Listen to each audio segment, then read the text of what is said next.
Actualización global, la tragedia colombiana y el absurdo institucional de Occidente.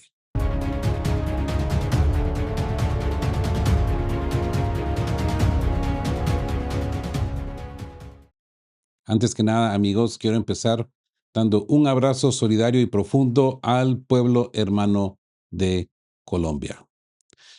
Bienvenidos, analistas y pensadores libres, a este espacio especial de actualización y análisis de actualidad global. Hoy, martes 11 de agosto de 2026, antes de adentrarnos en las complejas y a menudo desconcertantes dinámicas de la política internacional y las crisis institucionales que sacuden el planeta, es imperativo detener nuestra marcha y bajar la voz. Queremos enviar un mensaje de absoluta solidaridad, de apoyo inquebrantable y de la más profunda compasión al pueblo de Colombia. El país hermano vive horas de profundo dolor y desafío tras el devastador sismo de magnitud de 7.4 que sacudió con extrema violencia el occidente del territorio nacional en la madrugada y mañana del pasado lunes 10 de agosto. Según los reportes del Servicio Geológico Nacional, este movimiento telúrico se ha convertido ya en el peor desastre de su tipo en lo que va del siglo, golpeando con una fuerza inclemente el corazón de la zona cafetera y regiones históricamente vulnerables como Chocó y los departamentos del sureste. Las cifras preliminares oficiales y los reportes en el terreno de las agencias como Reuters y la BBC de Londres dibujan un panorama desgarrador. El balance provisional de víctimas mortales supera ya las 250 personas a nivel nacional, con saldos trágicos que concentran al menos 101 fallecidos en la ciudad de Pereira y otros 95 en Cali, la tercera metrópolis más poblada del país. Las imágenes que llegan desde el sur de Cali, específicamente en el vecindario de Capri y alrededor del complejo residencial multifamiliar Torres del Limonar, son el símbolo viviente de esta tragedia. Un edificio de 4 plantas y decenas de apartamentos se han convertido bajo el inclemente calor del día en una montaña fragmentada de hormigón, colchones y pertenencias personales. Allí, en medio de la desolación, se escuchan gritos que cortan el aire. Silencio, somos bomberos.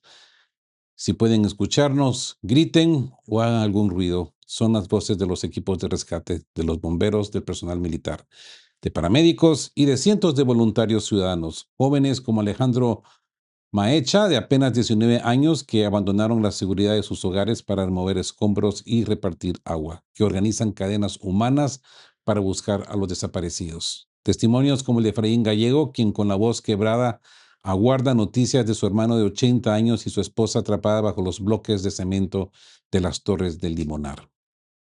Reflejan la angustia indescriptible de cientos de familias. Mientras tanto, en Pereira, relatos como el de Rosa González, quien logró escapar por los pelos de una casa de huéspedes con su bebé de 10 meses mientras la estructura se derrumbaba.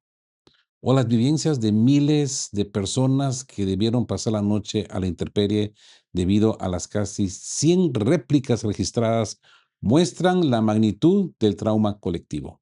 Con aeropuertos cerrados en Quibdó, Pereira, Manizales, Armenia, Cartago y Buenaventura debido a daños en la infraestructura. Redes eléctricas y de agua colapsadas en Chocó y morgues colapsadas en las ciudades principales. El camino hacia la recuperación será largo y doloroso. Así pues, a las familias que lloran hoy la pérdida de sus seres queridos, a los miles de desplazados que guardan fuera de sus hogares el dictamen de seguridad de los ingenieros y a todos los héroes anónimos que cavan con sus propias manos entre los escombros para mantener viva la esperanza, nuestro abrazo más sincero. Nuestro corazón y oraciones están con ustedes. Y bien, amigos, dicho esto, pasemos a la comedia analógica británica, cuando el imperio digital recomienda manivelas y pilas. Amigos, dejando atrás la dolorosa realidad humanitaria en América Latina, Adentrémonos en el fascinante y surrealista teatro de las contradicciones institucionales que Occidente nos regala semana a semana. Comprobaremos una vez más cómo las superpotencias tecnológicas, atrapadas en sus propios relatos de miedo y burocracia, terminan naufragando en soluciones sacadas de la primera mitad del siglo pasado. Y es que poner atención, según informa el diario británico The iPaper, la corporación pública BBC y el propio gobierno del Reino Unido se encuentran inmersos en la elaboración urgente de un plan de contingencia ante la posibilidad real de sufrir ciberataques masivos en sus infraestructuras críticas, embarcados dentro de la creciente retórica de la guerra híbrida. ¿Contra quién? Contra Rusia. Y aquí es donde la realidad supera cualquier sátira. Ante el colapso digital total de las redes de comunicación, la estrategia punta de la radiofusión británica no es una red cuántica ultrasecreta, ni una constelación de satélites invisibles. La solución oficial es volver a la radio FM, sí, la radio FM analógica, y aconsejar a los ciudadanos que se abastecen con antelación, que se abastezcan con antelación de radios de manivela y pilas de repuesto. Durante una audiencia ante el Comité Nacional de Resiliencia de la Cámara de los Lores, el nuevo subdirector general de la BBC, Rodri Talfan Davis, expuso sin inmutarse el plan de emergencia.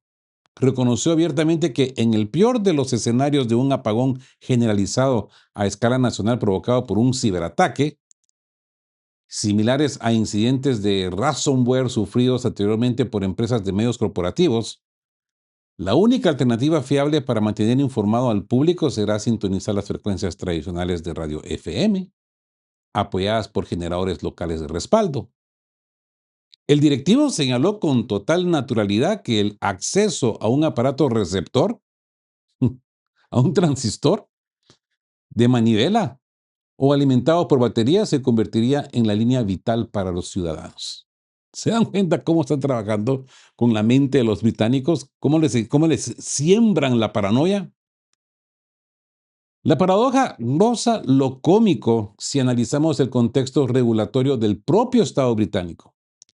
Mientras la BBC diseña este plan de supervivencia analógica, el gobierno impulsa la forma paralela iniciativas y libros verdes encaminados a apagar y eliminar gradualmente la televisión digital terrestre y las emisiones terrestres tradicionales de aquí al año 2034 o 2044, apostando ciegamente por la transición hacia la televisión por Internet y las plataformas en la nube. Qué gran contradicción, ¿no? Primero dicen que la FM es la salvación. Consecuentemente, FM es la televisión también, no la televisión es FM, UHF, ¿verdad? No.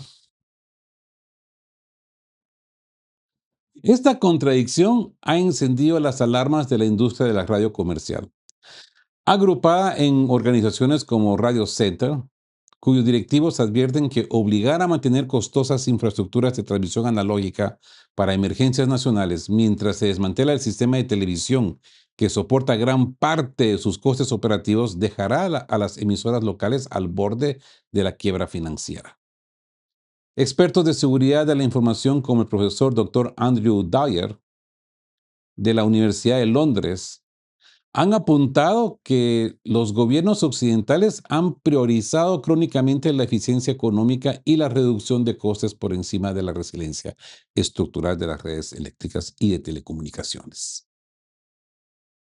El resultado de esta negligencia es el retrato perfecto de nuestra época, ¿verdad?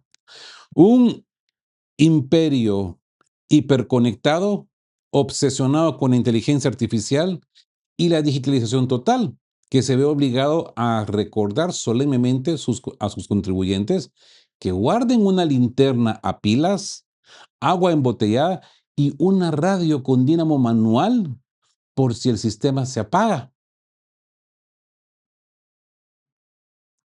Y me pregunto yo, ¿y quién va a encender la repetidora de FM? ¿De qué van a servir esos radios? Una auténtica comedia institucional donde el futuro digital depende literalmente de que alguien mueva una manivela con la fuerza de su brazo para encender un radio. Increíble, ¿verdad? ¿Quién lo iba a creer?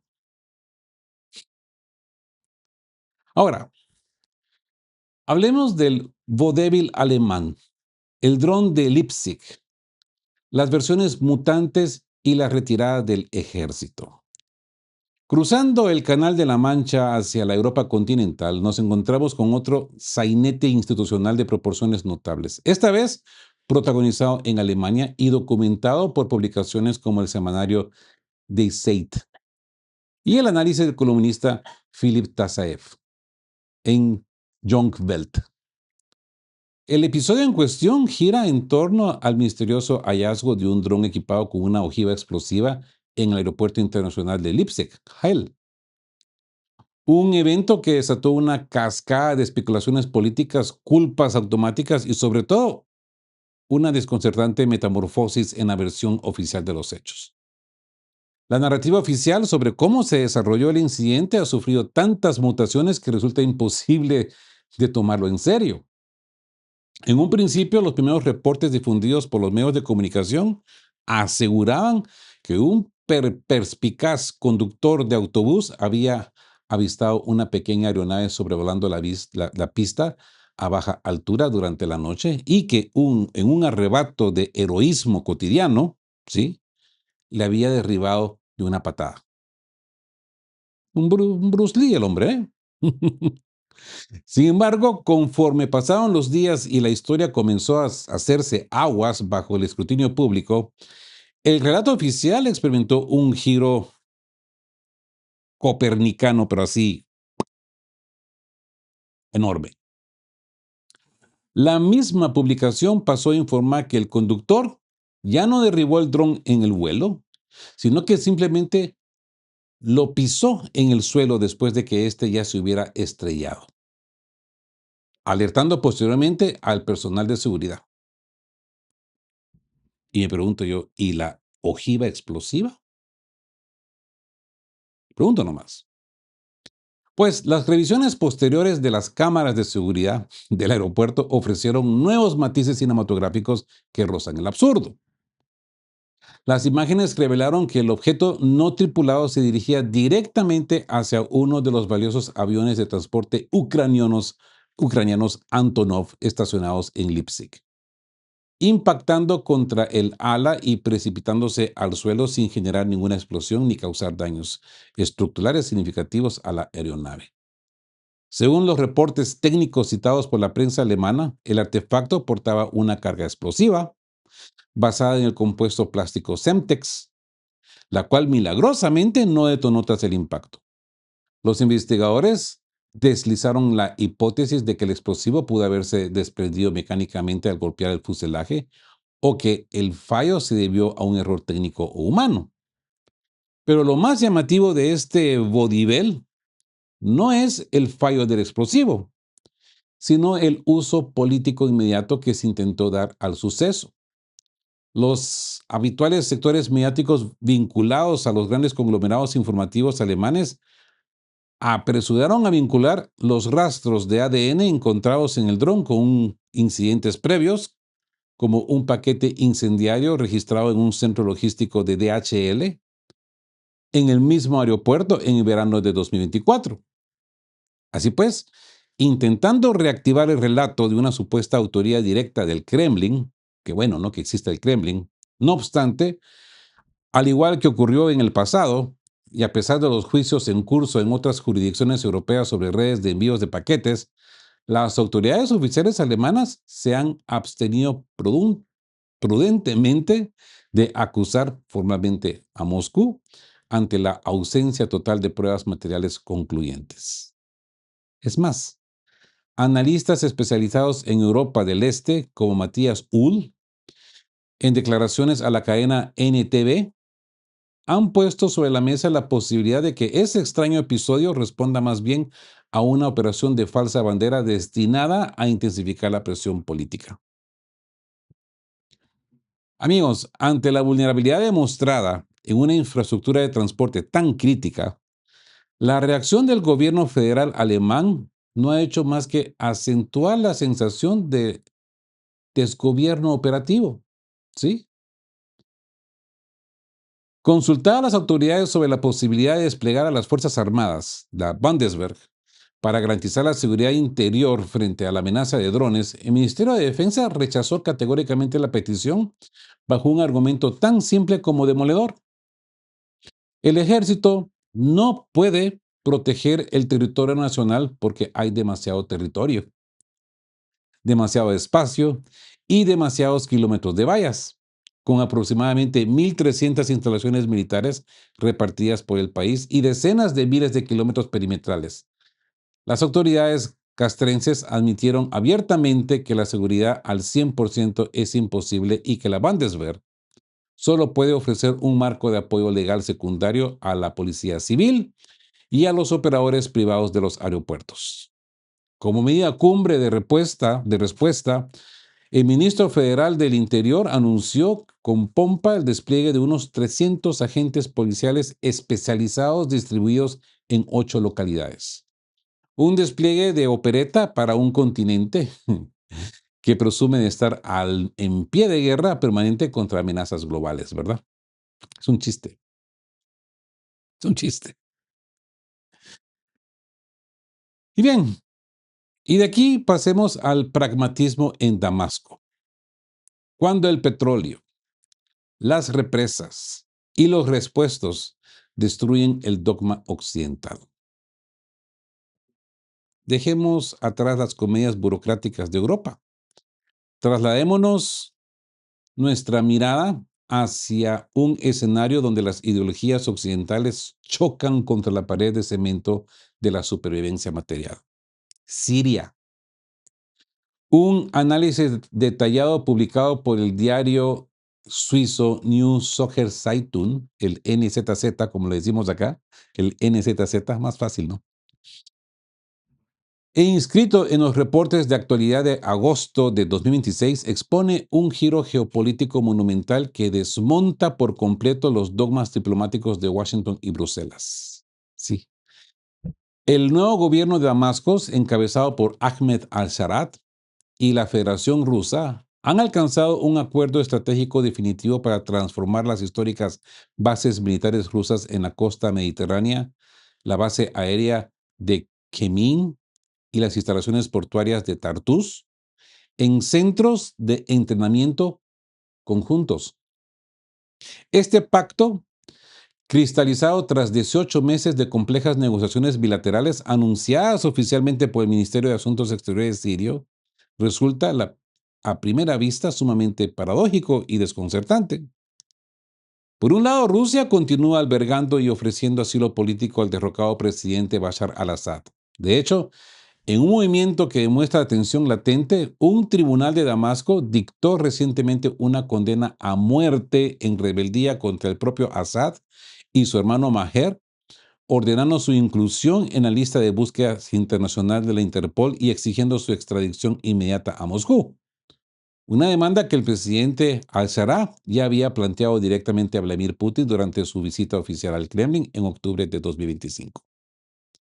¿Cómo es posible entonces que el nuevo régimen sirio, profundamente inclinado hacia el acercamiento diplomático con Occidente y con cuentas pendientes tan sangrientas, haya decidido firmar un tratado de cooperación militar con el principal valedor de su después depuesto enemigo?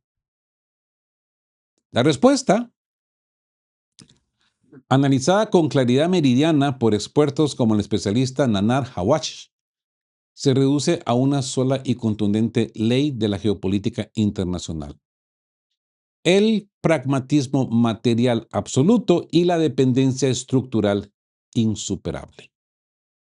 Y es que el nuevo Estado sirio heredó una infraestructura civil y militar completamente en ruinas tras años de conflicto civil. pero umbilicalmente atada a la tecnología soviética y rusa desde los tiempos de la Guerra Fría. La ruptura total con Moscú era, desde el punto de vista técnico, una fantasía suicida por tres motivos fundamentales. La infraestructura hídrica y eléctrica, las tres grandes represas estratégicas ubicadas sobre el río Eufrates, vitales para la generación de electricidad en un país sumido en apagones crónicos, fueron diseñadas y construidas con participación directa de ingenieros de la antigua Unión Soviética y de Rusia. Tras la guerra, estas estructuras requieren urgentemente mantenimiento técnico especializado y componentes de repuesto que solo ingenieros y especialistas rusos pueden proveer para evitar el colapso total de la red eléctrica nacional. El suministro energético vital. Tras el derrocamiento de Assad, las rutas tradicionales de abastecimiento cambiaron radicalmente y la República Islámica de Irán dejó de exportar crudo al país árabe.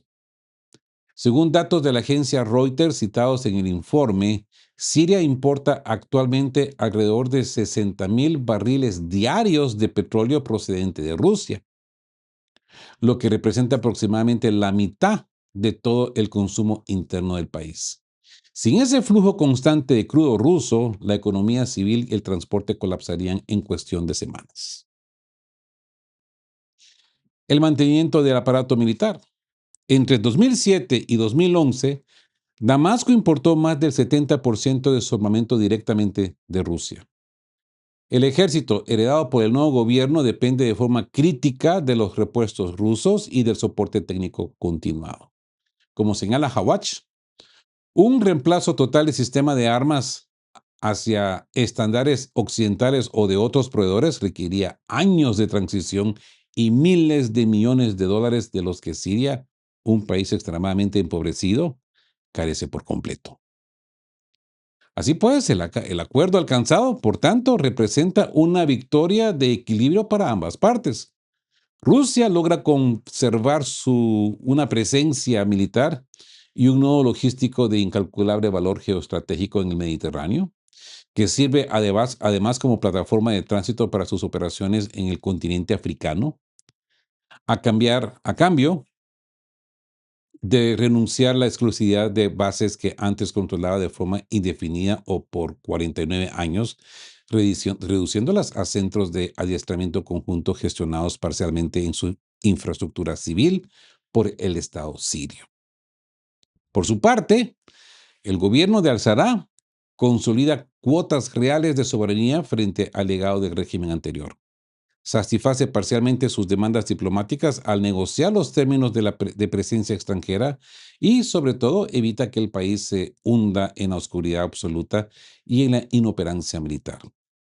Una prueba irrefutable de que en el tablero mundial las facturas del petróleo y la ingeniería civil siempre terminan devorando la retórica de la ideología o la retórica ideológica. Bien, amigos, esto nos lleva a la crisis civilizatoria de Europa y la fragmentación de la derecha. Así pues, para cerrar este recorrido por los acontecimientos que moldean la actualidad internacional de este agosto de 2026, es indispensable detenernos en el análisis ideológico y cultural publicado por el Partido Conservador Europeo de la mano de autores como Alex Tokarev y Georgi Harisanov. El documento plantea un diagnóstico descarnado y sin filtros sobre el estado actual de la Unión Europea, situando el debate no ya en las meras fluctuaciones económicas, sino en la supervivencia misma de la civilización occidental frente a lo que denominan una negligencia civilizatoria. A ver, el núcleo de la tesis expuesta sostiene que la crisis cultural que atraviesa Europa ha alcanzado dimensiones existenciales debido a una combinación letal. Por un lado, otra vez, es que esto ya es de moda, ¿no? En estos últimos días, los flujos masivos de migración irregular procedentes de sociedades profundas conflictivas. Por el otro, y de manera más grave, la actitud de unas élites tecnocráticas posnacionales que han inculcado en la sociedad europea un persistente sentimiento de culpa histórica. Según los autores, las clases dirigentes del continente no solo han abierto las puertas a millones de personas sin exigir ningún tipo de proceso de asimilación cultural o respeto al Estado de Derecho, sino que han desarrollado un desprecio patológico por su propio legado histórico, avergonzándose de haber dado al mundo civilizaciones clásicas, el Renacimiento, la Ilustración y la base de los mercados libres. El informe enumera con crudeza las consecuencias visibles de este modelo de integración multicultural fallido en numerosas ciudades del continente. Esa consolidación de barrios convertidos en zonas sin ley, donde las fuerzas del orden público operan bajo mínimos de seguridad o prefieren no entrar. Sí, estamos hablando de Europa, ¿eh? No se me confundan, ¿eh? Estamos hablando de Europa. Lugares en Francia que la policía no se atreve. En Finlandia y en Suecia también, que la policía no se atreve a entrar. La creciente vulnerabilidad de mujeres y niñas en espacios públicos que antaño se consideraban seguros. Seguros para las familias, seguros para las niñas, seguros para las mujeres. La proliferación de sociedades paralelas que rechazan frontalmente los valores constitucionales europeos. La laicidad y la igualdad de género, operando bajo redes criminales arraigadas en estados colapsados. Sin embargo, el artículo señala que el problema más profundo no reside exclusivamente en los errores de los gobiernos comunitarios o en la tiranía de la burocracia de Bruselas, sino en la pasividad de unos votantes arrullados por décadas de comodidad económica y aterrorizados por el qué dirán social, temerosos de que cualquier intento de resistencia identitaria sea estigmatizado como intolerancia. Frente a esta deriva, los autores critican con dureza la incapacidad crónica de los movimientos políticos de centro derecha y conservadores en toda Europa para articular un frente común eficaz. Aquí la palabra clave es eficaz. Se destaca cómo la ambición personal de los líderes y las rivalidades partidistas terminan dinamitando las opciones electorales de la alternativa conservadora. En Gran Bretaña, las divisiones entre el Partido Conservador liderado por Kemi Badenoch y el Partido Reformista de Nigel Farage y los movimientos disidentes como Restore Britain dividen al electorado de derecha compitiendo por un mismo nicho de votantes. ¿Mm? Divide y conquistarás. Están divididos. En Austria, las negociaciones para formar coaliciones gubernamentales estables entre la OVP y el FPO han tropezado repetidamente con vetos de poder y disputas estratégicas. En Alemania, la CDU se debate bajo la precisión constante de la AfD y conflictos internos sobre los límites de su discurso político para no perder atractivo electoral. En Francia, la histórica rivalidad entre la derecha gaullista tradicional y la agrupación nacional de María Le Pen fragmenta sistemáticamente al electorado conservador, allanando el camino para victorias coyuntales de socialistas y globalistas. En los Países Bajos, la pugna entre el PVV de Geert Wilders, el VVD y formaciones derechistas emergentes atomiza la representación parlamentaria. Para los analistas del Partido Conservador Europeo, mientras los movimientos alternativos pierden energía combatiéndose mutuamente por rivalidades de liderazgo, el establishment progresista expande de forma interrumpida el control del Estado. Si para eso crean las divisiones, amigos. Incrementa la carga tributaria sobre las empresas y profundiza una tecnocracia que asume que las fronteras son obsoletas y que la cultura es un elemento puramente intercambiable.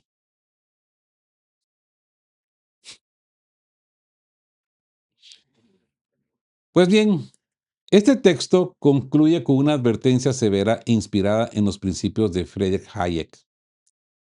Las civilizaciones no colapsan de forma inevitable por factores económicos o epidemias, sino cuando sucumben a la convicción ideológica de su propia depravación o pierden la voluntad de defender su identidad institucional, arraigada en el Estado de Derecho, la libertad individual y la dignidad de la persona. Cuestión que Soros y compañía se encargan en destruir y crean adeptos, ¿eh? Miren cómo está Europa de dividida. Y lo peor es de que entre los mismos conservadores se pelean por el anzuelo. Pues bien, ¿hacia dónde irá Europa?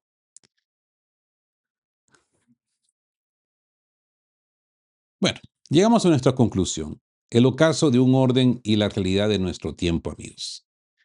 Como pueden ver, hemos recorrido un arco informativo denso y revelador en este agosto, desde el dolor humano y la solidaridad inquebrantable con el pueblo colombiano tras el devastador terremoto, pasando por la entrañable comedia de las radios de manivela británicas y el vodevil de los drones mutantes en Alemania, hasta el implacable pragmatismo de Damasco con Moscú y la profunda crisis de identidad que sacude a las estructuras políticas de Europa.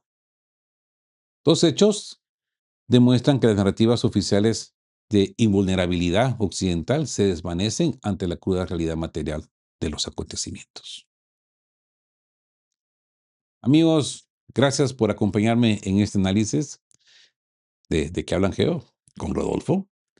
Si este contenido les ha permitido conectar los puntos clave de la actualidad internacional basándose estrictamente en nuestros reportes, suscríbanse si no lo han hecho. Activen esa campanita para no perderse ningún episodio de Que Hablan Geo y déjenos su me gusta, que esto ayuda al canal a sobrevivir. Una vez más, reafirmamos nuestro más sincero abrazo de solidaridad con todas las familias de Colombia en este momento difícil. Cuídense mucho, sigan pensando por ustedes mismos y nos vemos muy pronto en la próxima entrega de Que Hablan Geo. Estén juntos, fuertes, siempre buscando por la verdad y sean justos. Quedamos guapos. Chao, chao. Queremos recordarles que este espacio tiene un fin estrictamente educativo e informativo, basado en fuentes verificadas para fomentar una comprensión profunda de los hechos globales. Nos oponemos a la desinformación. Nuestra meta es el intercambio de conocimiento y análisis crítico, siempre bajo el respeto a todas las partes involucradas.